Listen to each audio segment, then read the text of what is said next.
HBC के एक और नए और इंटरेस्टिंग वीडियो में आप सभी भाइयों का स्वागत है। आज के इस वीडियो में हम लोग देखने वाले हैं जो एसी होता है उसमें लीक हो जाता है उसको कैसे रिपेयर किया जाता है। तो चलिए वीडियो को स्टार्ट करते हैं बिना किसी देरी के। एसी के पाइपलाइन में लीक कैसे चेक किया जाता है। तो सबसे पहले हम लोग को जानना जरूरी है कि एसी में लीक क्यों और कैसे होता है और कितने दिन में एसी में लीक हो जाता है। तो एसी में लीक होने का कोई फिक्स टाइम और पीरियड कुछ ऐसा नहीं है। लीक एक दिन में भी हो सकता है और एसी में लीक 10 दिन के बाद भी हो सकता है या फिर 10 साल के बाद भी हो सकता है। ऐसा कुछ नहीं है कि एक साल में लीक हो ही जाएगा, 2 साल में लीक हो ही जाएगा। एसी के लीक को चेक करने के लिए आपके पास कुछ सामान होना चाहिए। वो देख लेते हैं कि कौन कौन सा सामान है जिसको अपने पास रख करके उसके बाद से लीक चेक करने जाना चाहिए। फर्स्ट नंबर में आ जाएगा आपका टूल बॉक्स, जिसमें सभी टूल्स रहता है, वो बॉक्स ले लेना है अपने को। सेकेंड नंबर में अपने पास nitrogen gas cylinder with regulator होना चाहिए जिसमें रेगुलेटर लगा रहा है। ब्रेजिंग सेट, अगर लीक मिल गया तो उसको ब्रेजिंग करने के लिए ब्रेजिंग सेट तो चाहिए अपने को, तो ब्रेजिंग सेट ले लेंगे।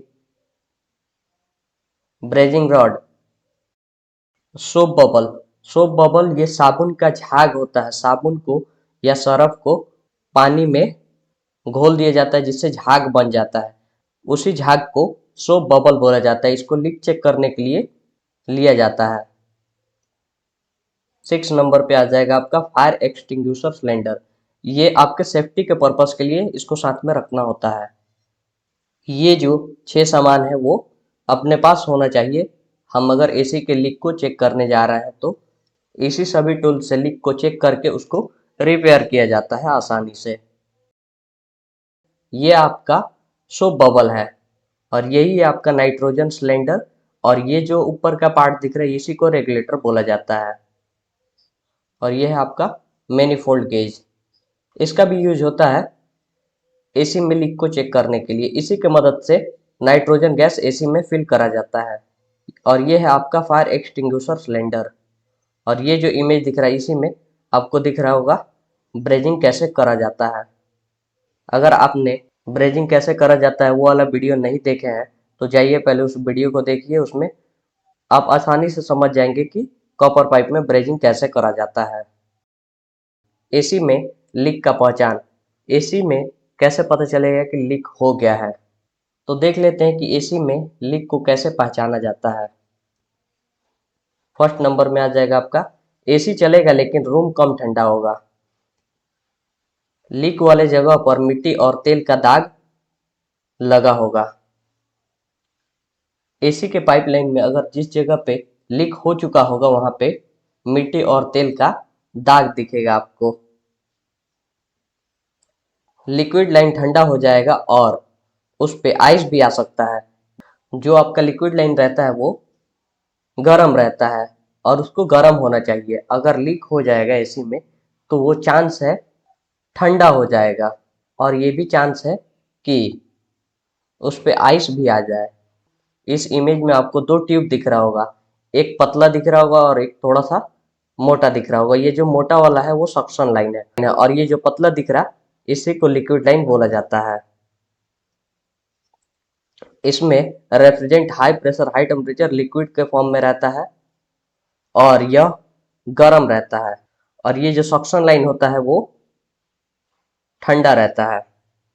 एसी में लीक का सबसे बड़ा पहचान है कि वो चलेगा लेकिन रूम को ठंडा नहीं करेगा।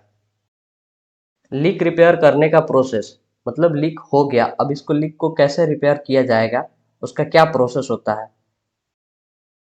फर्स्ट नंबर में पहले कंप्रेसर में बचा रेफ्रिजरेंट को रिकवरी सिलेंडर में रिकवर कर लेंगे। अगर एसी लीक हुआ है और आपको पता चल गया कि एसी लीक हो चुका है और सिलेंडर में अभी भी रेफ्रिजरेंट अच्छे मात्रा में बचा हुआ है तो उसको पहले एक रिकवरी सिलेंडर में रिकवर कर लेंगे। उसके बाद कंप्रेसर के पाइपलाइन में 150 psi नाइट्रोजन गैस भर के साबुन का छाग लगा के लीक चेक करेंगे। अगर लीक नहीं मिला और प्रेशर कम हुआ तो 300 psi नाइट्रोजन गैस भर के लीक चेक करेंगे। पहले तो कंप्रेसर के पाइपलाइन में 150 psi नाइट्रोजन गैस भर के उसके लीक को चेक करेंगे। अगर 150 psi पे लीक नहीं मिला, अच्छी तरह से लीक चेक कर लेंगे और लीक नहीं मिला तो कुछ देर के लिए प्रेशर को होल्ड करके रखेंगे और देखेंगे कि अगर प्रेशर कम हो रहा तो कंप्रेसर के पाइपलाइन में 300 psi नाइट्रोजन गैस भर के अच्छी तरह से दोबारा लीक चेक करेंगे। ये जो एसी का पाइपलाइन है, अगर इसमें लीक हो गया है तो कंप्रेसर के पाइपलाइन में 150 psi नाइट्रोजन गैस पहले भर करके जितना भी ज्वाइंट है सब पे साबुन का झाग लगा करके अच्छी तरह से लीक को चेक करेंगे। लीक अगर नहीं मिला और प्रेशर कम हुआ तो कंप्रेसर के पाइपलाइन में 300 psi नाइट्रोजन गैस भरेंगे। उसके बाद से दोबारा से लीक को चेक करेंगे। लीक मिल जाने पर नाइट्रोजन गैस को बाहर निकाल देंगे और लीक वाले जगह को सैंड पेपर से अच्छी तरह से साफ करेंगे। उसके बाद ब्रेजिंग सेट से ब्रेजिंग कर देंगे। एसी के पाइपलाइन में लीक अगर मिल गया तो जिस जगह पे लीक हुआ रहेगा उस पाइपलाइन को सैंड पेपर से अच्छी तरह से साफ कर देंगे, जिससे वहां पे जो भी कचरा लगा हो वो अच्छी तरह से क्लीन हो जाए। क्लीन करने से ये फायदा होगा कि ब्रेजिंग करने टाइम अच्छे से कॉपर पाइप में ब्रेजिंग हो जाएगा और लीकेज का चांस नहीं रहेगा। इस इमेज में दिख रहा होगा आपको कि जिस जगह पे लीक होगा वहां पे झाग लगाएंगे तो ऐसे ही बबल्स निकलने लगेगा, जिससे पता चल जाएगा कि हाँ यहीं पे लीक है। तो इस वाले पार्ट को अच्छी तरह से सैंड पेपर से क्लीन कर देंगे और ब्रेजिंग सेट से ब्रेजिंग कर देंगे। ब्रेजिंग कर देंगे उसके बाद दोबारा नाइट्रोजन गैस भर करके लीक वाले जगह पर लीक चेक करेंगे और कुछ देर के लिए नाइट्रोजन गैस को छोड़ देंगे। अगर प्रेशर कम हुआ तो दूसरे जगह पर लीक चेक करेंगे और अगर प्रेशर कम नहीं हुआ तो समझ जाएंगे कि लीक अब नहीं है एसी में, मतलब एसी का लीक सही हो चुका है। लीक सही हो जाने पर वैक्यूम करके एसी में गैस चार्ज कर देंगे। यही प्रोसेस होता है एसी में लीक को चेक करके रिपेयर करने का। तो आज के लिए बस इतना ही। अगर वीडियो आप लोग को अच्छा लगा हो तो वीडियो को लाइक करें, चैनल को सब्सक्राइब करके बेल आइकन कॉल पे कर ले ताकि आने वाले सभी वीडियो का नोटिफिकेशन आप सभी भाइयों को मिल सके।